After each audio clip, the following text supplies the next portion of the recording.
The wind howled across the ridge like a living thing, carrying dust and the promise of violence. Lieutenant Kara Ghost, Merrick pressed her eye against the scope of her Mk-13 sniper rifle, her breathing slow and controlled despite the adrenaline coursing through her veins. Below, in the valley shadows of Afghanistan's Panjshir region, 12 shadows moved with practiced precision toward the compound walls. SEAL Team 7, her brothers, her responsibility. Ghost Sitrep, Commander Marcus Webb's voice crackled through her earpiece, calm as always. Overwatch position secure.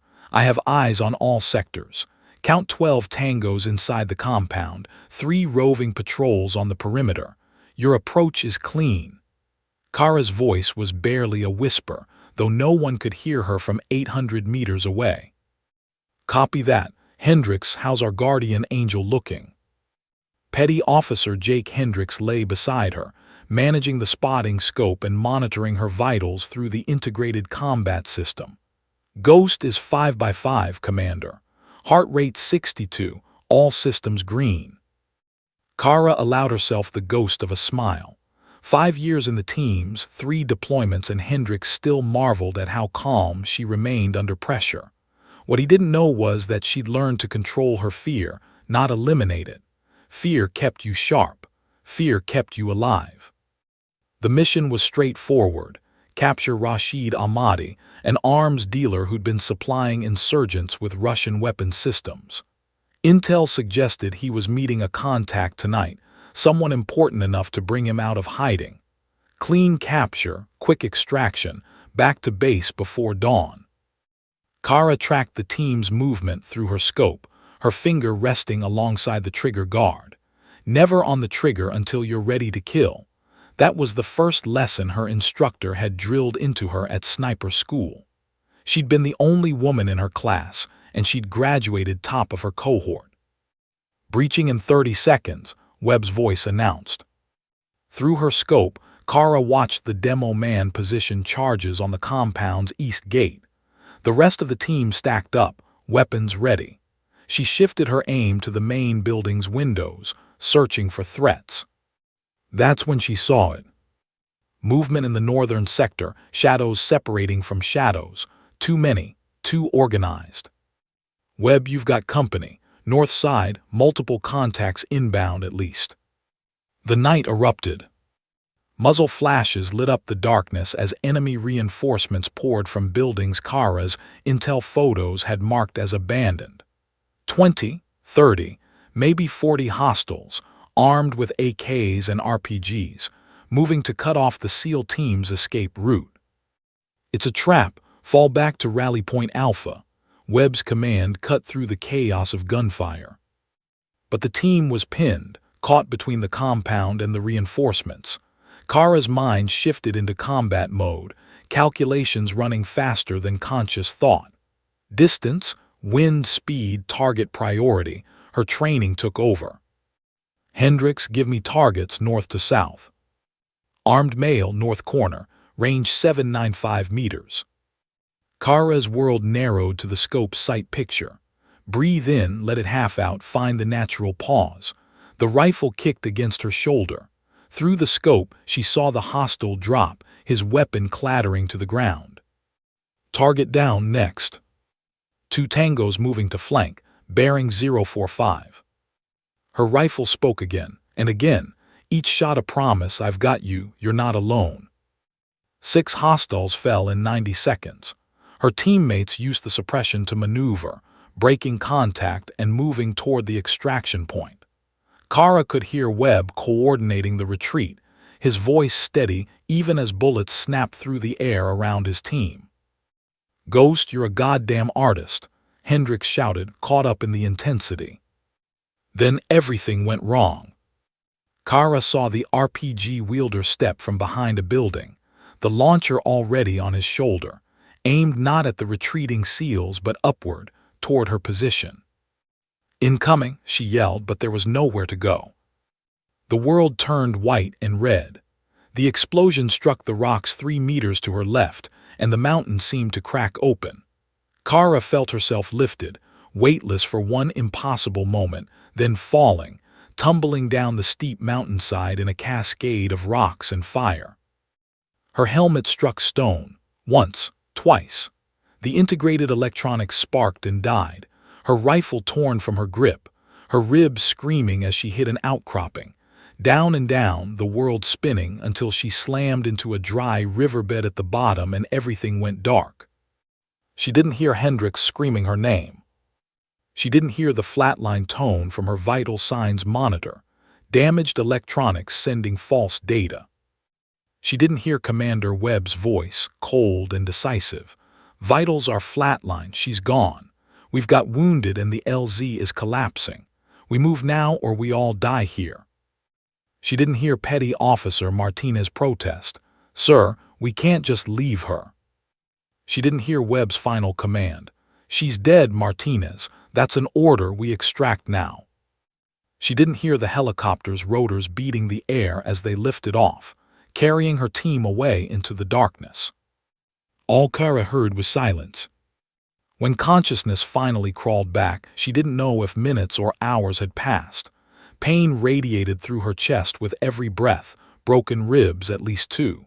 Her head pounded, and when she touched her helmet, her fingers came away wet with blood. The tactical radio in her ear was dead. The GPS on her wrist shattered. Slowly, agonizingly, Kara pulled herself to a sitting position and looked around. The ravine was dark, lit only by stars and a thin sliver of moon. Above, on the ridge where she'd been positioned, she could see the glow of fires. And she could hear nothing else. No helicopters, no gunfire, no comms chatter. Only the wind and her own ragged breathing. They were gone. The realization hit harder than the explosion. Her team, her brothers, had left her behind. Kara Ghost, Merrick was alone, 40 miles behind enemy lines, presumed dead. And she was going to make sure someone answered for that. Dawn came slowly to the Panjshir Valley, painting the mountains in shades of blood and gold. Kara had spent the night pressed against the ravine wall, listening for enemy patrols, fighting to stay conscious through waves of pain and nausea. Concussion, definitely. Broken ribs, possibly 3 or 4. And somewhere in the 20-meter fall down the mountainside, she'd wrenched her left knee badly enough that it had swollen to twice its normal size. But she was alive, and that meant moving. Using her knife, she cut strips from her tactical vest and bound her ribs as tightly as she could tolerate. Each breath felt like knives, but the binding would prevent the breaks from worsening.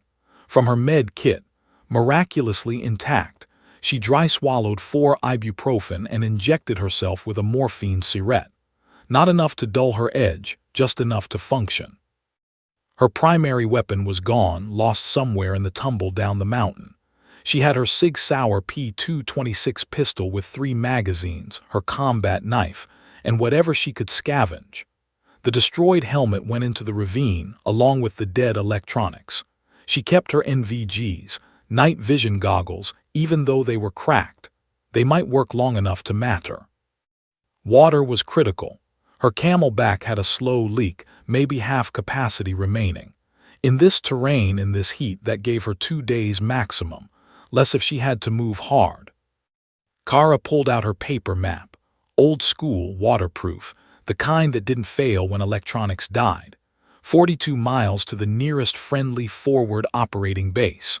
Through mountain passes controlled by Taliban. Through villages where a Western woman would be spotted instantly. Through terrain that would challenge a healthy operator, let alone one with broken ribs and a blown knee.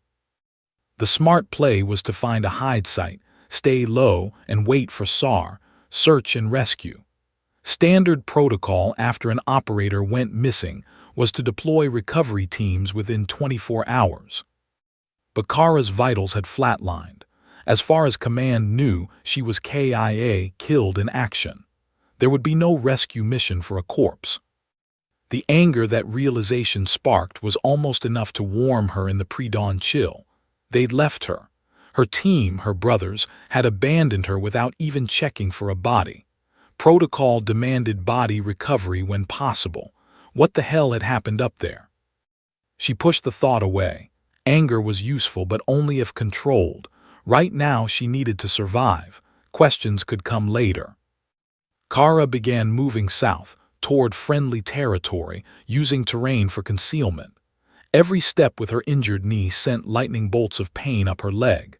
She fashioned a walking stick from a sturdy branch, taking pressure off the joint. Progress was agonizingly slow, maybe 1 mile per hour over rocky ground. By mid-morning she heard engines. Kara dropped into cover behind a cluster of boulders, controlling her breathing despite the pain it caused. Through a gap in the rocks, she watched a convoy approach on the valley road below. 3 Toyota Hilux trucks, the insurgent vehicle of choice, with armed men in the beds. But the middle vehicle was different. An armored Land Cruiser, windows tinted, too expensive for local Taliban.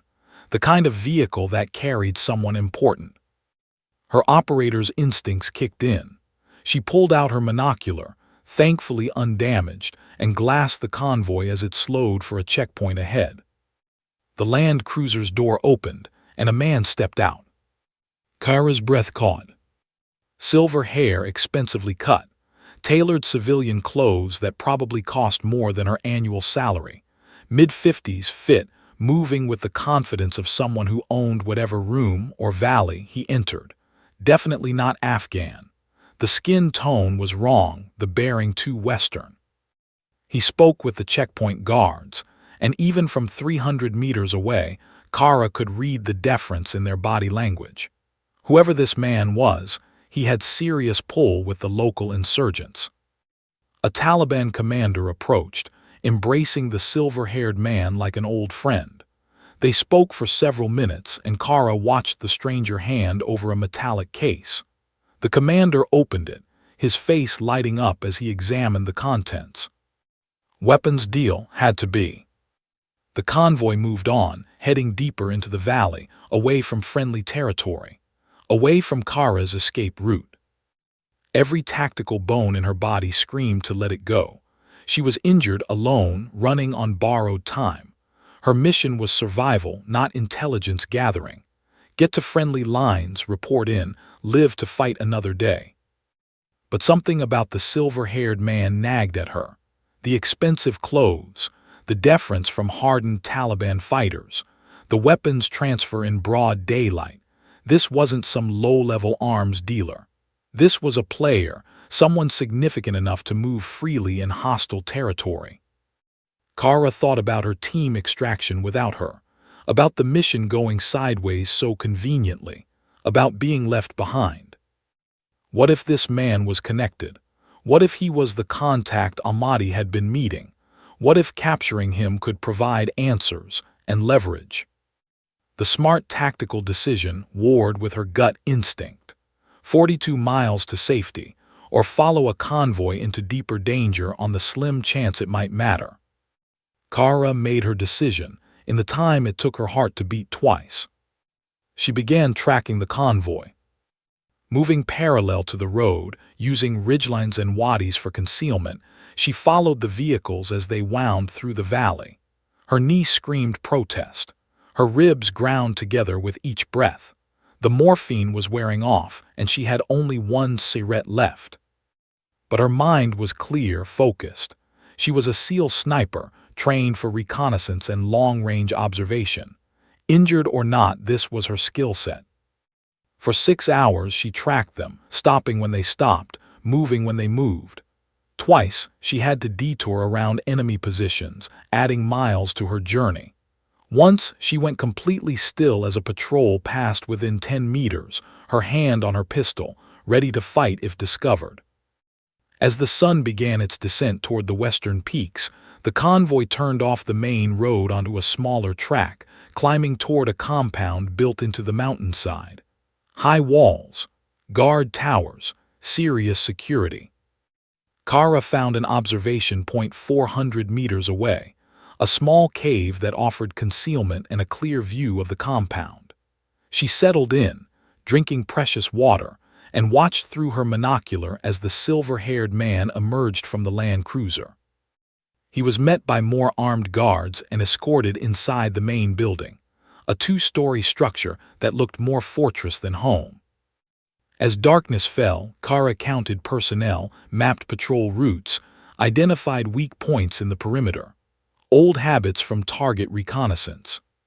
She didn't have a plan yet, didn't even know who this man was. But she knew opportunity when she saw it.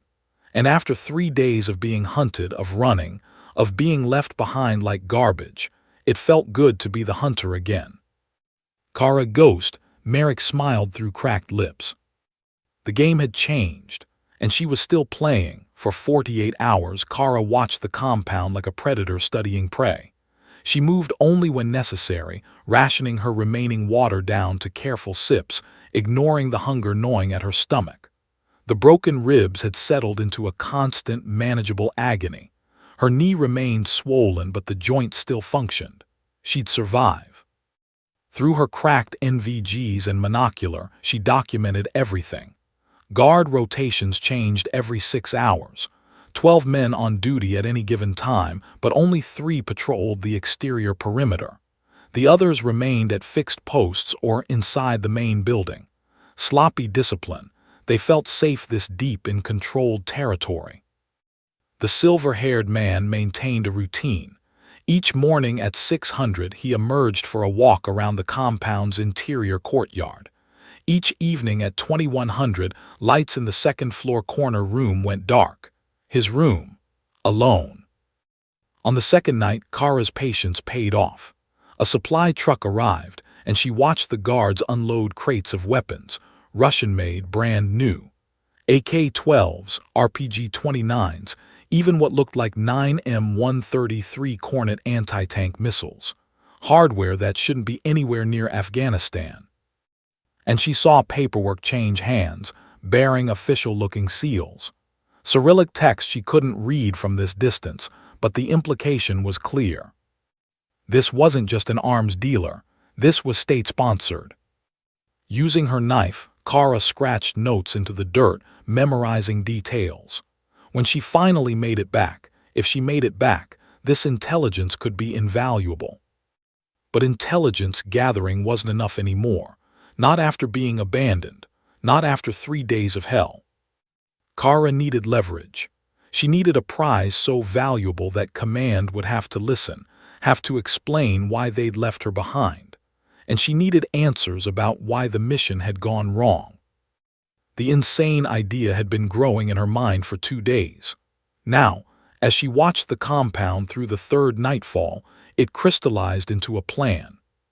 She was going to capture the silver-haired man, solo, injured, with nothing but her sidearm and blade. Every tactical instructor she'd ever had would call it suicide. Commander Webb would court-martial her for even suggesting it, if he hadn't already left her for dead. Kara smiled grimly. Webb's opinion no longer mattered. At 2200 hours, she made her move. The perimeter patrol followed a predictable pattern, northeast corner at the top of each hour, then a slow walk along the eastern wall, southern wall, western wall, back to start. 18 minutes total. The guard was always the same man, a tall Afghan who smoked constantly, his cigarette ember giving away his position. Kara descended from her hide site, each step carefully placed despite the darkness and her injured knee. She'd cached her remaining gear, empty camelback, med kit, anything that might make noise. She carried only her pistol, suppressor attached, and her Kabar knife. The guard rounded the corner right on schedule, cigarette glowing. He never saw Kara emerge from the shadows behind him. Her hand clamped over his mouth as the knife found his kidney, angling upward. He convulsed once, then went limp. She lowered him silently to the ground. 1 down, 11 to go. But Kara wasn't planning to fight 11 men. She was planning to avoid them.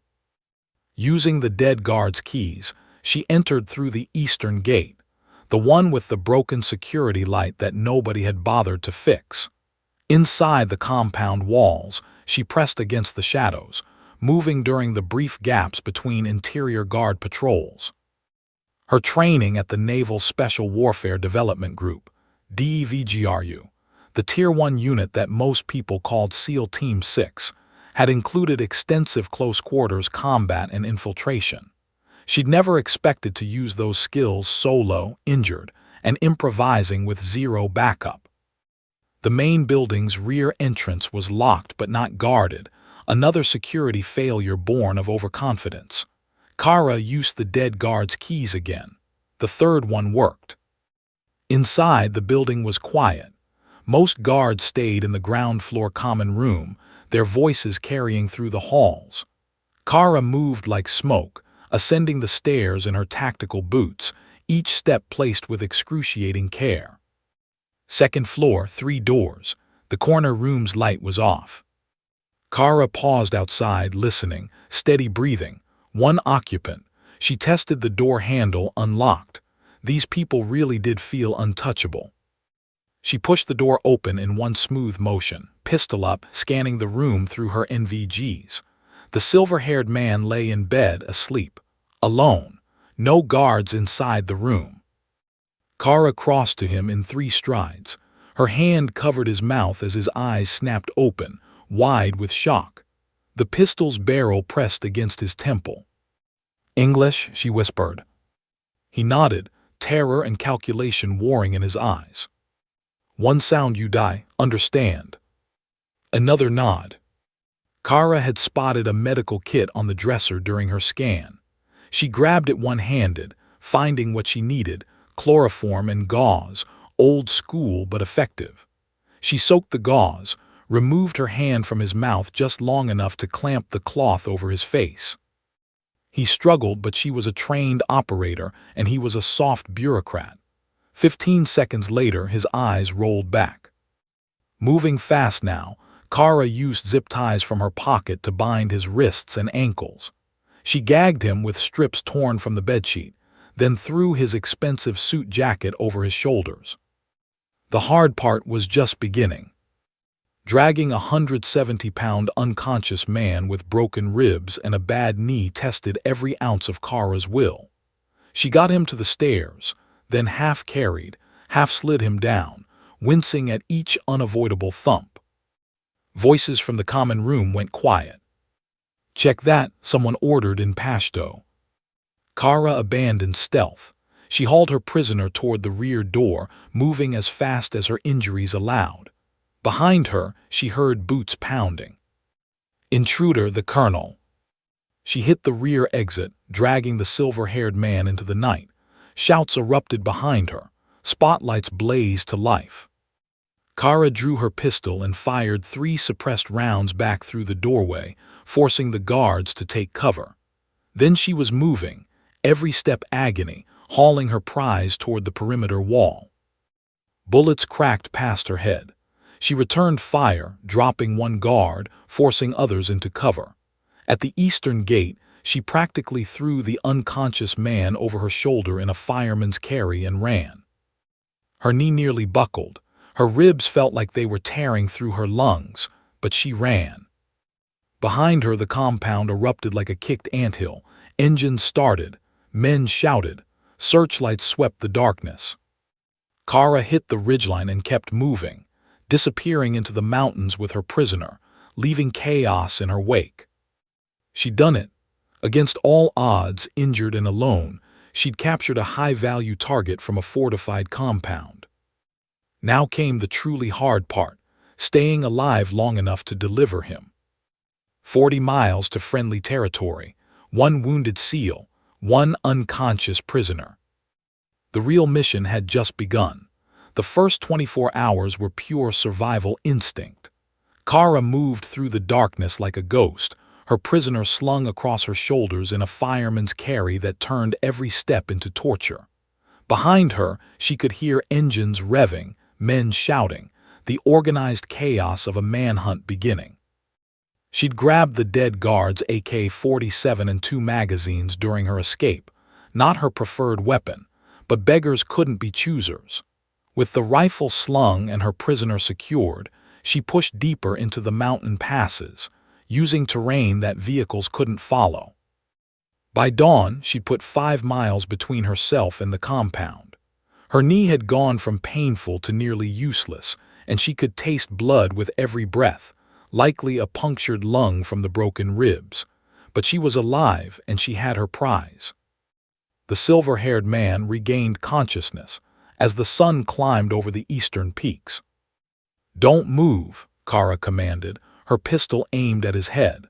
She'd propped him against a rock in a small cave, his hands still zip-tied, though she'd removed the gag to prevent him from choking. He blinked at her, taking in her filthy uniform, the dried blood on her face, the way she held her ribs. Then he smiled, actually smiled. "American," he said in lightly accented English. "Special Forces, judging by the gear. SEAL, perhaps." His eyes tracked to her trident insignia, barely visible under the grime. "Yes, SEAL, but where is your team, Lieutenant?" "Shut up. You're injured, alone, 40 kilometers from your nearest base through territory controlled by men who will skin you alive if they catch you." He leaned back, remarkably calm for a prisoner. "Yet you captured me single-handedly from a fortified position. Impressive. Suicidal, but impressive." Kara drank from a water bottle she'd taken from the compound, rationing it carefully. "Who are you?" "Colonel Dmitry Volkov, GRU." He said it matter-of-factly, as if introducing himself at a cocktail party. "And you've just created an international incident, my dear. I'm here under diplomatic protection, facilitating legitimate security cooperation between the Russian Federation and the local government." "You're selling weapons to terrorists." "Semantics. One man's terrorist is another man's freedom fighter." Volkov studied her with unsettling intensity. "But we both know that's not why you took me. You're not here on orders. This is personal. So tell me, Lieutenant, why did your team leave you behind?" The question hit like a physical blow. Kara's finger tightened on the trigger, but she forced herself to breathe, to think. "You don't know anything about my team." "Don't I?" Volkov's smile widened. "I know your mission 3 nights ago was compromised before you even left your base. I know the enemy was positioned perfectly to ambush your extraction. I know you fell from that ridge and your team declared you dead without recovering your body." He paused. "Rather convenient, wouldn't you say?" "How do you know about the mission?" "Because someone told me, Lieutenant. Someone on your side. Someone who wanted that arms dealer captured. And you eliminated." Kara's world tilted. "You're lying." "Am I? Think about it. Why was the enemy waiting in those exact positions? Why did your vital signs flatline when you were merely unconscious?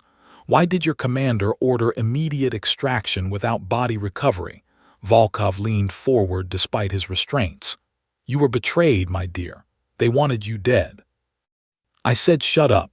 Kara grabbed him by the collar, pain shooting through her ribs. But Volkov's words had found their mark, burrowing into the doubts she'd been suppressing for days. The mission had gone wrong too perfectly. The enemy positioned too well. Webb's cold decision to leave without her body, it violated every protocol, every brotherhood the team stood for. Unless it wasn't a mistake. Unless it was the plan. Kara shoved Volkov back against the rock and turned away, her mind racing. If he was telling the truth, if someone had betrayed the team, then everything she'd believed about that night was a lie. "Who?" she demanded, not looking at him. "Who's the traitor?" "Ah, now we're negotiating. Good." Volkov shifted, making himself more comfortable. "I'll tell you everything I know about your leak. In exchange, you let me go once we reach your base. I claim you captured me. You get your medal, everyone wins." "Not happening." "Then we both die in these mountains. Your choice, Lieutenant."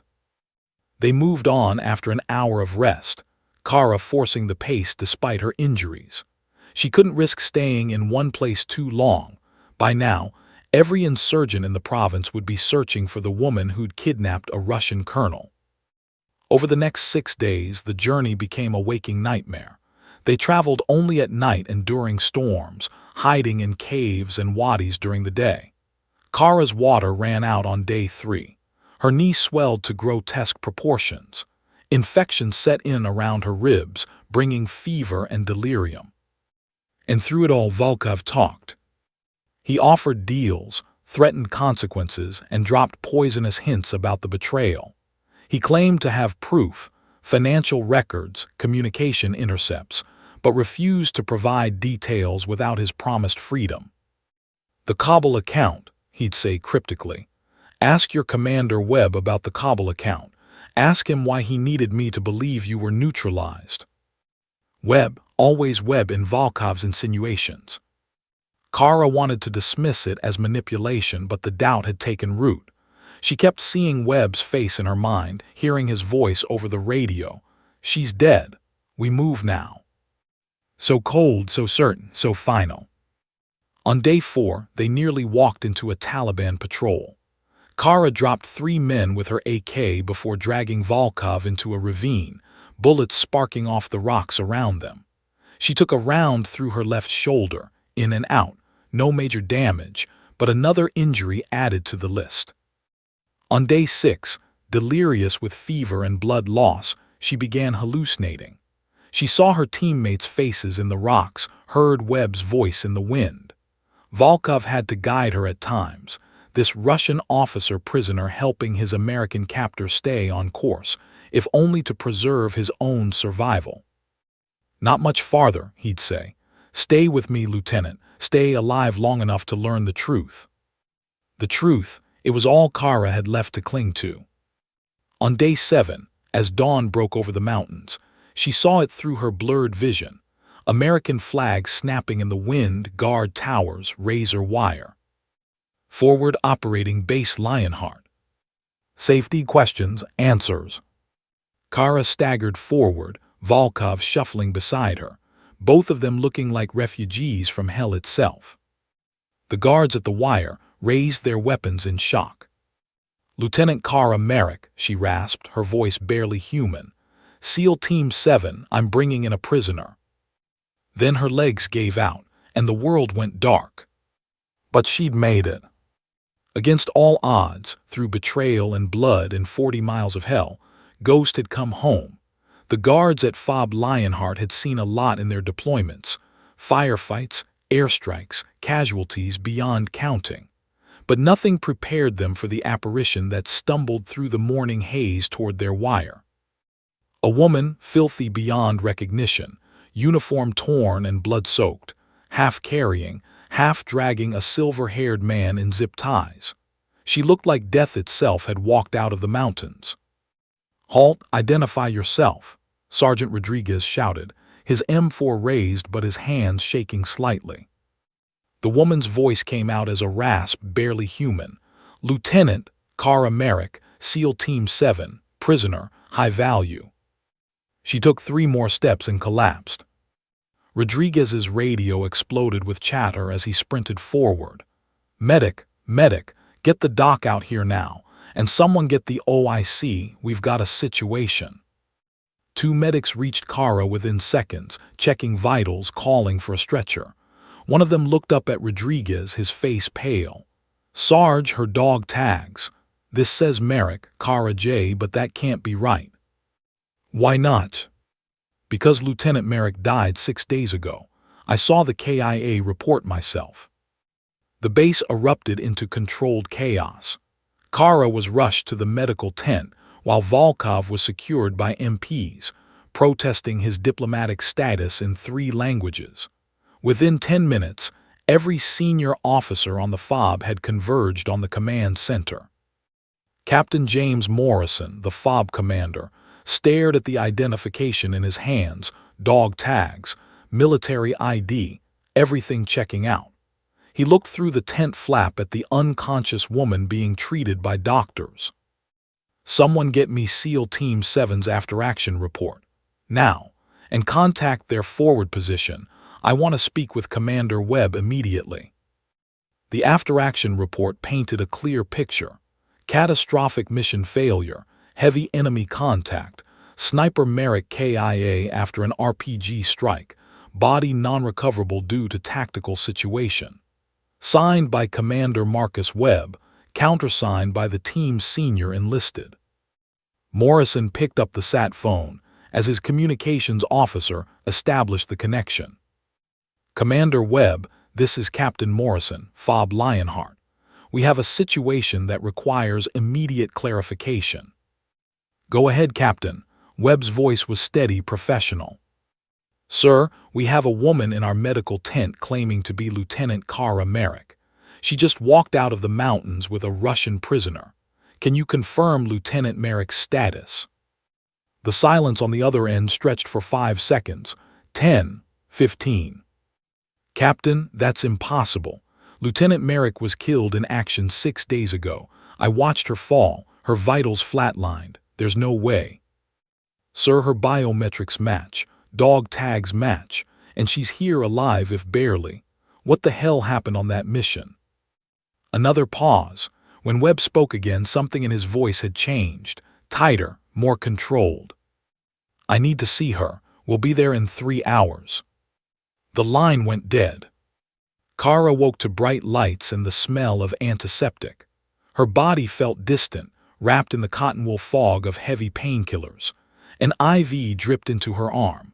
Bandages covered her shoulder, her ribs were wrapped, and her knee was immobilized. Welcome back, Lieutenant. A doctor, Major Sarah Chen, according to her name tape, sat beside the bed. You've had quite a journey. 3 broken ribs, 1 fractured, punctured lung, grade 2 MCL tear in your left knee, gunshot wound to the shoulder, severe dehydration, infection, and the worst case of exposure I've seen in 5 years. You should be dead. The prisoner, Kara's voice was rough. Secured and being interrogated by intelligence. He's fine, relatively speaking. Better than you anyway. Chen leaned forward.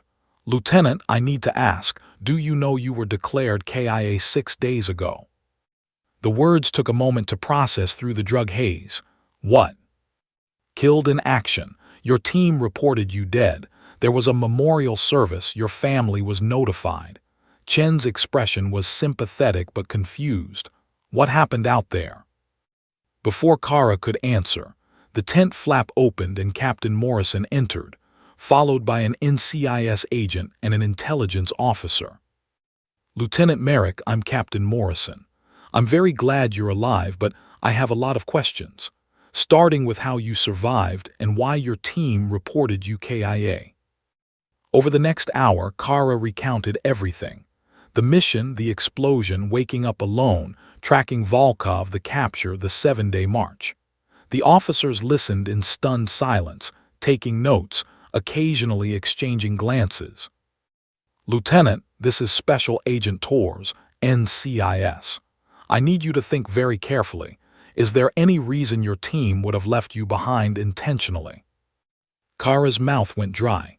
Volkov's words echoed in her mind. You were betrayed. I don't know. I need to see the after-action report. I need to understand what they thought happened.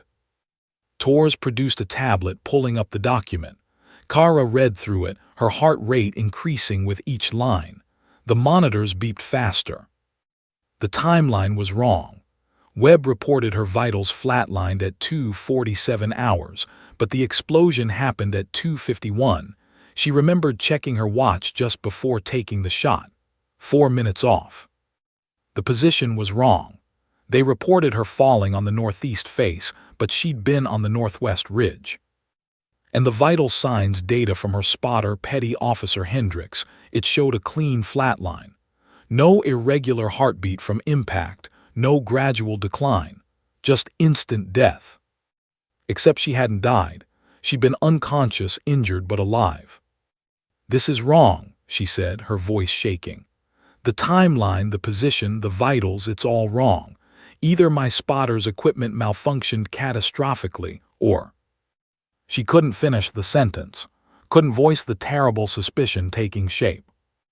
Or someone falsified the data, Torres finished for her. Lieutenant, we're opening a formal investigation, but I need to know, do you trust your team? Before Kara could answer, commotion erupted outside the tent. Raised voices, boot steps approaching. Commander Marcus Webb pushed through the tent flap, his face a mask of shock and something else, something that made Kara's instincts scream. Kara, my God, how? He moved toward her bed, but Torres stepped between them. Commander Webb, I'm Special Agent Tours, NCIS. We need to talk about the mission 6 days ago. There are discrepancies in your after-action report. Webb's expression hardened, his eyes flicking to Kara. For just a moment, she saw something in his gaze that chilled her blood. Not relief, not joy that she was alive. Fear. Of course, Agent Tours, I'll cooperate fully. I'm just shocked. We all thought she was dead. The equipment must have malfunctioned. These things happen in combat. That's one theory, Tours said coolly. We'll be exploring others, starting with why you didn't attempt body recovery. The tactical situation was deteriorating. I had wounded men and a collapsing LZ. I made a command decision to save the living. Webb's voice was firm, but his hands were clenched. I did what I had to do. Kara stared at her former commander, the man she'd trusted with her life for 2 years, and she saw a stranger. Get out, she said quietly. Kara, I know you're upset, but... Get out, the shout tore at her damaged ribs, but she didn't care. You left me. You didn't even try. Webb's facade cracked for just a second, and what showed underneath made Kara's blood run cold. Then it was gone, replaced by professional concern. We'll talk when you've recovered, Lieutenant. I'm glad you're alive, truly. He left, and Kara sagged back against the pillows, trembling. Tours watched him go, then turned to Kara. Your prisoner, Volkov, he's been talking. Claims he has information about a leak in your unit. Says to ask Commander Webb about something called the Kabul account. The Kabul account, just like Volkov had said in the mountains. Kara closed her eyes, the pieces starting to fall into place. A picture she didn't want to see but couldn't deny. Agent Tours, she said quietly, I think you need to check Commander Webb's finances, all of them, because I don't think the equipment malfunctioned. What do you think happened? Kara opened her eyes, meeting the agent's gaze. I think someone tried to kill me, and I think I know who. Interrogation room was cold, sterile, and uncomfortable by design. Colonel Dmitry Volkov sat at the metal table, hands cuffed, looking far too relaxed for a prisoner facing espionage charges. Across from him sat Special Agent Tours, a CIA officer named Patterson, and Captain Morrison. Through the one-way mirror, Kara watched from a wheelchair, her ribs still too damaged to stand for long. Colonel Volkov, Tours began, you've waived your right to diplomatic protection in exchange for cooperation. So let's hear it. What do you know about a leak in SEAL Team 7? Volkov smiled like a man holding all the cards.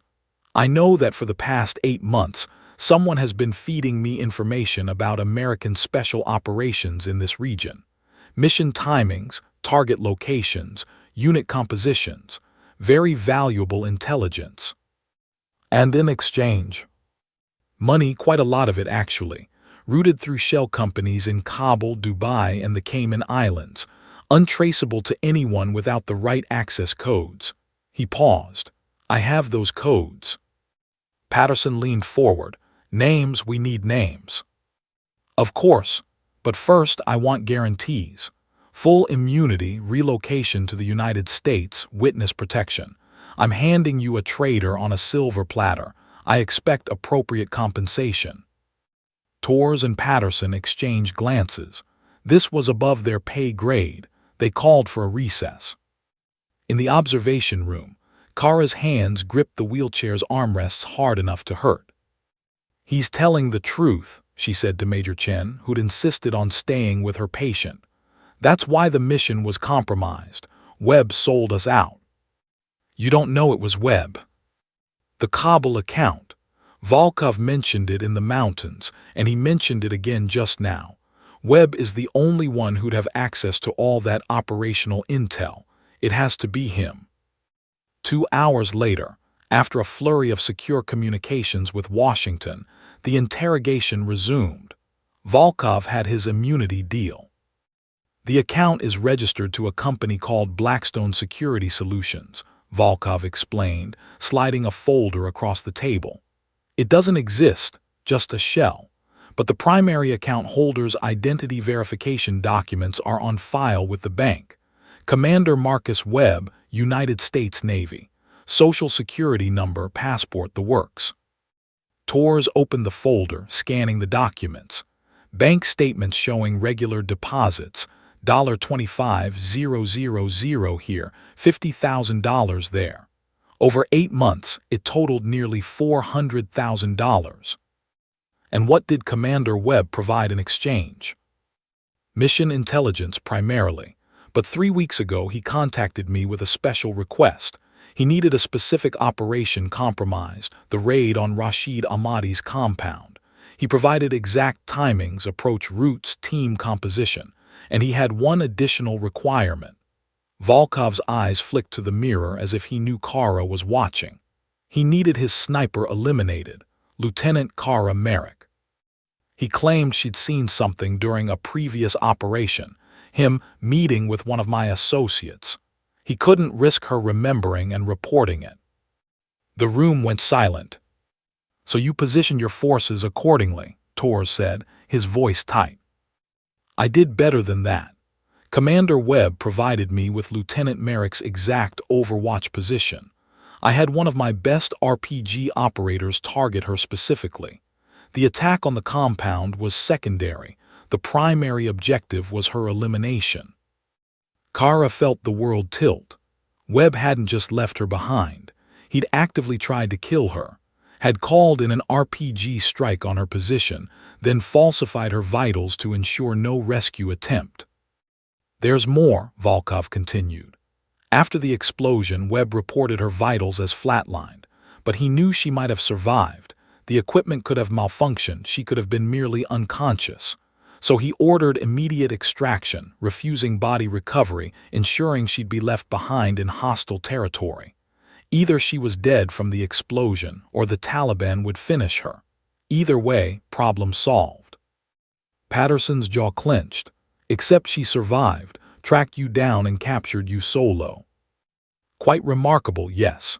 I must admit, I didn't think she'd make it 5 miles, let alone 40. The lieutenant is exceptional." Volkov almost sounded admiring. "When I realized who had captured me, I knew my best chance of survival was to help her reach friendly forces, and to ensure she learned the truth about her commander's betrayal." Torres stood. "We have enough. Captain Morrison, I need Commander Webb placed under arrest immediately. Full security, he's a trained SEAL, he's desperate, and he knows we're closing in."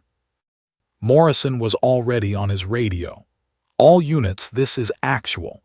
Commander Marcus Webb is to be detained immediately. Use caution. Suspect is highly trained and potentially dangerous. Do not inform him of the charges until he's secured." 30 minutes later, Webb was escorted into Fob Lionheart by 4 armed MPs.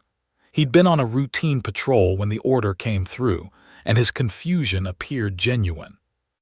"What's this about?" he demanded as they led him toward the command center. "Captain Morrison, I demand an explanation." "You'll get one, Commander, right this way." They brought him into a conference room where Torres, Patterson, and a JAG attorney waited. Through another one-way mirror, Kara watched, her heart pounding.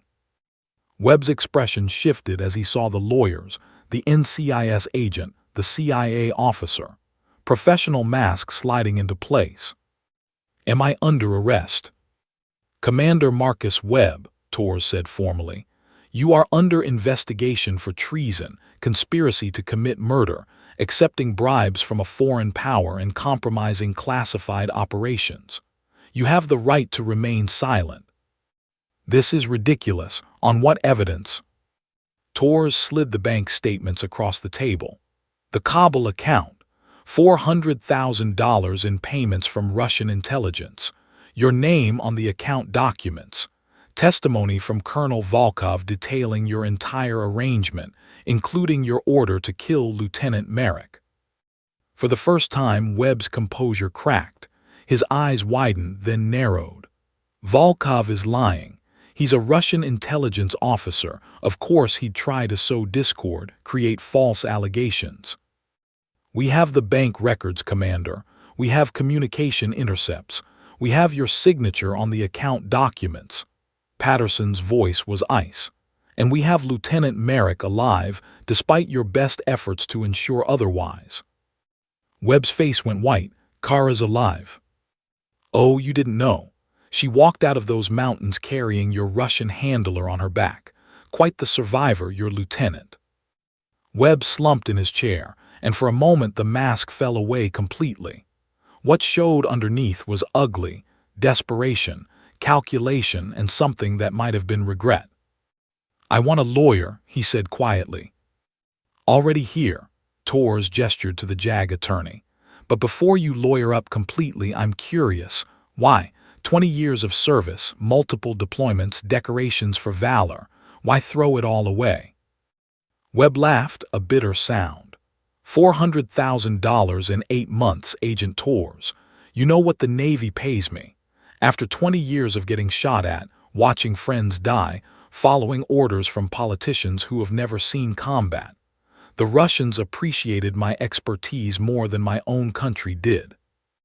"And Kara?" Morrison asked, his voice tight with disgust. "She was your teammate, your responsibility." "She saw me meeting Volkov's contact in Kabul. Didn't think anything of it at the time, but I couldn't risk it. Couldn't risk her remembering later, making connections." Webb's eyes were dead. It was nothing personal, just operational security. In the observation room, Kara heard those words, "nothing personal," and felt something break inside her. The man she'd trusted, fought beside, bled for, had tried to murder her as casually as filing a report. Major Chen put a hand on her shoulder. "You don't have to watch this." "Yes, I do," Kara said, her voice steady despite the tears on her cheeks. "I need to hear him say it." Back in the interrogation room, Torres was reading Webb his rights formally now, preparing for the arrest. MPs moved to cuff him. Webb looked up at the mirror, as if he could see through it. "Is she watching, Kara?" When no one answered, he continued anyway. "If you're there, Lieutenant, you should know I never wanted it to end this way, but you were too good, too observant. You would have figured it out eventually. I'm sorry." "No, you're not," Kara whispered to the glass. "You're just sorry you got caught."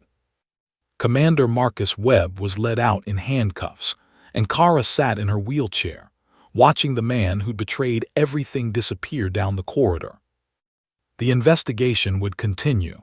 The evidence was overwhelming. Webb would face court-martial for treason. But for Kara, the real question remained. How did you move forward when the person you'd trusted most in the world had tried to kill you? She didn't have an answer yet. But she was alive, and that was enough for now. 3 months later, the military courtroom at Naval Station Norfolk was packed to capacity. Officers, enlisted personnel, and media representatives filled every seat. The court-martial of Commander Marcus Webb had become the biggest military justice case in a decade. Kara sat in the witness gallery, her dress blues crisp despite the Virginia humidity. Her ribs had healed, though she still felt phantom pains when the weather changed.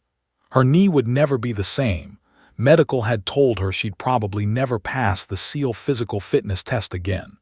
But she was alive, and today she'd make sure justice was served. The prosecution had been building their case methodically. Bank records, communication intercepts, Volkov's testimony from protective custody, and the damning after-action reports that showed deliberate falsification. The evidence was overwhelming. But Commander Webb had an expensive defense team, and they'd been fighting every charge. The prosecution calls Lieutenant Commander Kara Merrick. Kara stood, walking to the witness stand with only a slight limp. She'd been promoted after the investigation concluded, a promotion that felt hollow given the circumstances. She raised her right hand and swore to tell the truth. The prosecutor, Commander Sarah Jameson, approached with a respectful nod. "Lieutenant Commander Merrick, please describe the events of the night you were declared killed in action." For the next hour, Kara recounted everything. The mission brief, the overwatch position, the unexpected enemy reinforcements, her actions saving the team, and then the explosion. The courtroom was silent except for her voice. After the blast, I regained consciousness at the bottom of the ravine. My equipment was destroyed, my radio dead. I was injured and alone. She paused, her eyes finding Webb's across the room. He stared back, expressionless. I tried to understand why my team had left me, why there was no rescue attempt. It wasn't until later that I learned my vitals had supposedly flatlined. And did they flatline? No, ma'am. I was unconscious and injured but alive. My heart never stopped. Jameson displayed the vital signs data on the courtroom screens. This is the data Petty Officer Hendricks reported. A clean flatline at 2:47 hours. But the explosion, according to helmet cam footage from other team members, occurred at 2:51 hours. Can you explain this discrepancy? The data was falsified. Commander Webb ordered Petty Officer Hendricks to report me as KIA before the RPG even struck my position. The courtroom erupted in murmurs. The judge gavelled for silence. Webb's defense attorney, a civilian named Marcus Rothman, stood for cross-examination. He was good, Kara had been warned. Lieutenant Commander Merrick, you suffered severe head trauma that night, correct? Concussion, possible traumatic brain injury. Yes. And you were on morphine, suffering from fever and dehydration during your trek through the mountains. Yes, but... So your recollection of events could be compromised, confused. The timeline you remember might not be accurate. Kara's jaw tightened. My memory of the timeline is corroborated by the other team members' helmet cam footage, which shows the explosion 4 minutes after Hendricks reported my death. The timeline is accurate. Rothman switched tactics. Commander Webb is a decorated officer with 20 years of exemplary service. Multiple Bronze Stars, a Silver Star. He saved lives, led men into combat. And you're asking this court to believe he suddenly became a traitor and attempted to murder one of his own operators. I'm not asking them to believe anything. I'm presenting the evidence. Commander Webb sold operational intelligence to Russian agents for $400,000. When I became a liability, he tried to eliminate me. Those are the facts. Or, Rothman said smoothly, you survived a traumatic combat incident, suffered psychological trauma from being left behind, and are now constructing a narrative that explains why you feel abandoned. Isn't it possible the equipment simply malfunctioned? That Commander Webb made a difficult tactical decision under extreme pressure. Before Kara could respond, the prosecution called their next witness. Petty Officer Jake Hendricks took the stand, looking like he'd aged 10 years and 3 months. His hands shook as he was sworn in. Petty Officer Hendricks, Jameson began gently, you were Lieutenant Merrick's spotter on the night in question. Tell us what happened. Hendricks's voice cracked. Commander Webb. He ordered me to report Ghost, Lieutenant Merrick, as KIA, before the explosion. He said the mission was compromised, that we needed a clean exit, and that reporting a death would complicate the extraction. Did you question this order? No, ma'am. He was my commander. I trusted him. Tears streamed down Hendricks's face. I falsified the vital signs data on his order.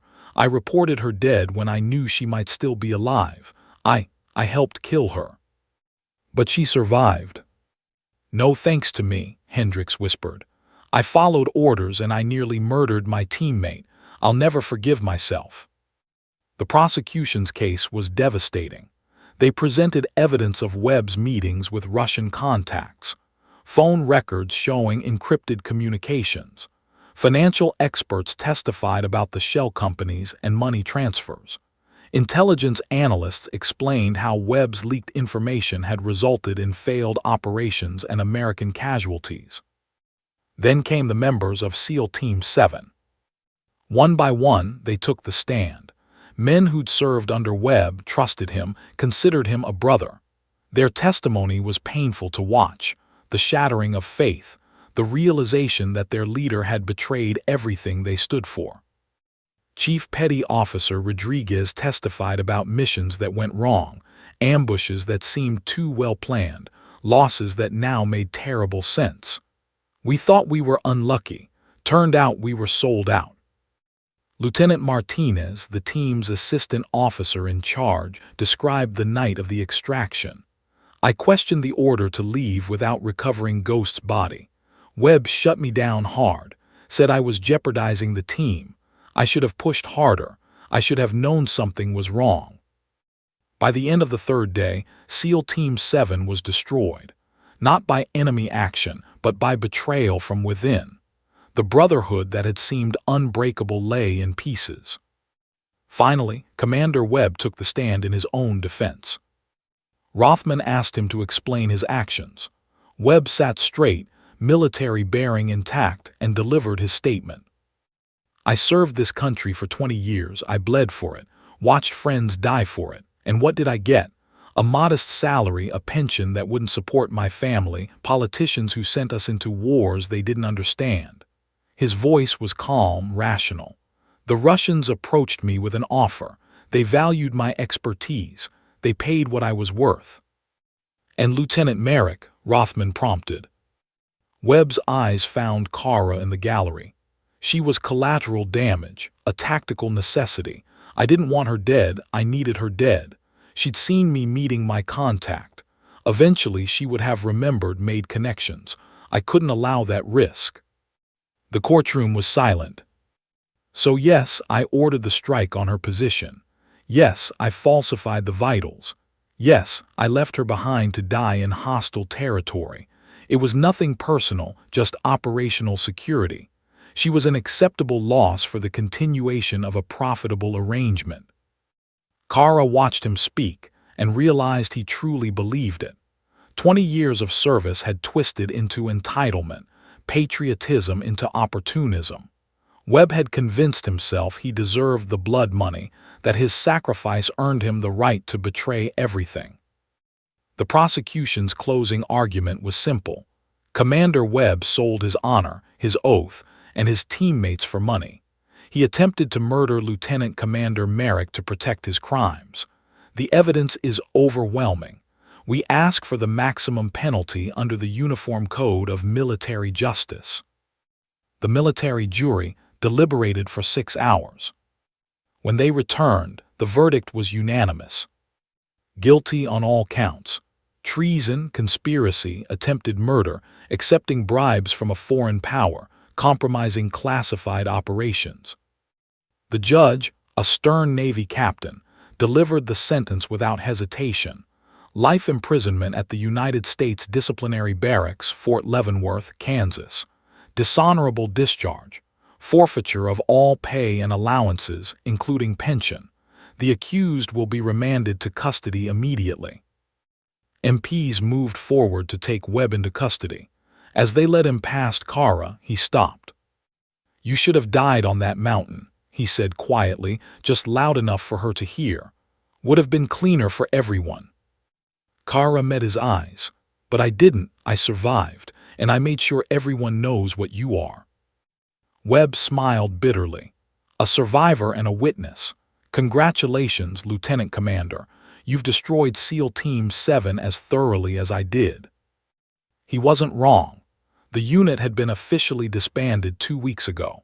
The remaining members scattered to different teams, carrying the stain of Webb's betrayal with them. As Webb was led away, Kara felt no satisfaction. Only exhaustion and a deep, abiding sadness for what had been lost. Justice had been served. But the price had been everything. 6 months after the court-martial, Lieutenant Commander Kara Merrick stood in the briefing room at Naval Special Warfare Command in Coronado, California. Outside the windows, the Pacific Ocean stretched toward the horizon, endless and blue. Inside, 8 operators sat around the conference table, watching her with a mixture of respect and curiosity. This was her team now, her command, her responsibility. After Webb's conviction, the Navy had offered Kara a choice. Any posting she wanted, a desk job with a guaranteed promotion track, or full retirement with honors and a medical discharge given her injuries. She could have walked away from the teams forever, and no one would have blamed her. She'd requested 48 hours to decide. Spent those 2 days walking the beach, thinking about Webb, about betrayal, about what it meant to be a SEAL. The answer came during a sunrise run on the beach, her rebuilt knee protesting but holding. She wasn't done. The teams had been her life, her purpose. One traitor didn't change what the Brotherhood meant. It just meant the Brotherhood needed to be rebuilt stronger. She'd submitted her request for active duty command the same day. Now, 3 months later, she led Task Force Cerberus, a specialized unit focused on high-value target capture and hostage rescue. The Pentagon had given her carte blanche to select her team members, and she'd chosen carefully. "All right, people," Kara began, limping slightly as she moved to the front of the room. "Before we get to the mission brief, I want to establish ground rules. This team operates on 3 principles: trust, accountability, and we bring everyone home. I don't care if someone's wounded, unconscious, or KIA, nobody gets left behind. Ever. If you can't commit to that, there's the door." Nobody moved. At the table sat a mix of SEALs, Marine Raiders, and Army Special Forces operators. All volunteers, all extensively vetted, and 3 of them, Hendricks, Martinez, and Rodriguez, were former members of SEAL Team 7. After Webb's conviction, all of Team 7 had undergone intensive re-vetting, psychological evaluations, and polygraph examinations. Most had been cleared and reassigned to other units, but Hendricks, Martinez, and Rodriguez had specifically requested assignment to Kara's command. Hendricks especially. The young petty officer had been destroyed by guilt, had submitted his resignation twice. Kara had rejected it both times. "I need operators I can trust," she told him during their first meeting after the trial. "People who understand what betrayal costs, people who will never let it happen again. You made a mistake following an illegal order. Now you get to spend the rest of your career making it right." He'd reported for duty 3 weeks later, determined to prove worthy of her faith. Now Hendricks sat at the briefing table, looking at Kara with something like reverence. She'd saved his career, given him purpose again. He'd follow her through hell itself. "Our first mission," Kara continued, pulling up satellite imagery on the screen, "is a hostage rescue in Yemen. American aid worker kidnapped by AQAP 3 weeks ago. Intelligence indicates she's being held in this compound outside Sana'a. It's a hard target, reinforced structures, estimated 20 hostiles, limited approach routes." The team leaned forward, studying the images. "We insert via Halo jump at 200 hours, 3 days from now. 2 fire teams, Alpha and Bravo. I'll be running Overwatch with Hendricks as my spotter." She met his eyes. "Just like old times, except this time we both come home." Hendricks nodded, his throat tight with emotion. "Yes, ma'am." Lieutenant Martinez, promoted after his testimony against Webb, raised his hand. "Ma'am, what's our rules of engagement?" "Protect the hostage at all costs. Minimize civilian casualties, but if anyone threatens this team, you put them down hard and fast. We're not taking chances." Kara's voice hardened. "And if the situation goes sideways, we adapt and overcome, but we all extract together. Clear?" A chorus of "yes, ma'am" echoed through the room. They spent the next 3 hours planning the operation in meticulous detail. Approach routes, contingency plans, communication protocols. Kara drove them hard, demanding excellence, accepting nothing less than perfection. When the briefing ended, Chief Rodriguez approached her privately. "Ma'am, can I speak freely?" "Always, Chief." "The team, they're calling you Ghost again, but it's different now. Before it was because you were quiet, invisible on operations. Now," he paused, "now it's because you came back from the dead, because you survived what should have killed you and walked out of hell carrying a Russian colonel on your back. You're a goddamn legend." Kara felt uncomfortable with the hero worship. "I'm just an operator, Chief, same as you." "No, ma'am, with respect, you're not. What you did surviving alone, tracking Volkov, making that 40-mile march with broken ribs and a blown knee, that's beyond operator. That's mythical. And this team, we'd follow you anywhere, because we know you'll never leave us behind. After Rodriguez left, Kara stood alone in the briefing room, looking at the mission photos. She thought about Webb rotting in Leavenworth, his legacy destroyed. She thought about SEAL Team 7, disbanded and scattered. She thought about the long walk through those Afghan mountains, bleeding and alone. And she thought about the silver-haired Russian colonel who'd helped her survive, even as he manipulated her. Volkov was in witness protection now, somewhere in Middle America, living under a false name. Before his relocation, he'd sent her something through official channels. Kara reached into her pocket and pulled out the small commendation badge, Russian military, awarded for valor. Volkov's personal decoration from his service in Chechnya. His note had been simple: for the only American operator who earned my respect. You survived because you refused to quit. Never lose that. DV. She'd had it mounted on a chain and wore it under her uniform, against her heart. A reminder that enemies could be more honest than brothers. That survival required adaptation. That trust, once broken, had to be rebuilt piece by careful piece. The door opened and Hendricks appeared. "Ma'am, the helicopter's ready for the pre-mission recon flight." Kara pocketed the badge and grabbed her gear. "Let's move." 20 minutes later, she sat in the open door of a MH-60 Black Hawk, wind whipping through her hair as the California coastline fell away behind them. Her new team sat around her, warriors who'd chosen to follow her, who believed in what she was building. "First mission jitters, ma'am," Martinez shouted over the rotor noise. Kara smiled. "Every mission, Lieutenant, keeps you sharp." "What did you tell them at Bud S?" Rodriguez asked. "The instructor candidates who asked about you." She'd been invited to speak at basic underwater demolition SEAL training 2 weeks ago. The young candidates had heard the stories, wanted to know if they were true. "I told them the truth. The teams will test you beyond anything you can imagine. You'll bleed, you'll suffer, you'll question everything. And sometimes the greatest threats won't come from the enemy. They'll come from failure of character in people you trusted. But if you refuse to quit, if you hold to your principles when everything else falls apart, you can survive anything." The helicopter banked toward the setting sun, and Kara looked at her team.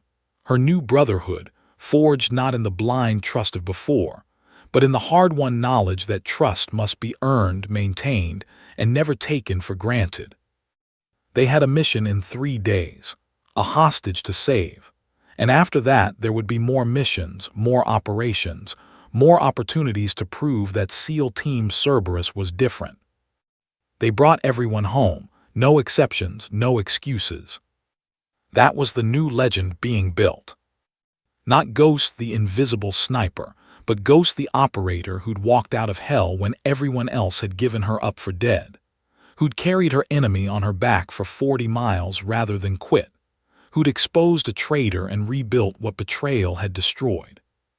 The teams had a new story now, and Kara Merrick intended to make sure it was one worth telling.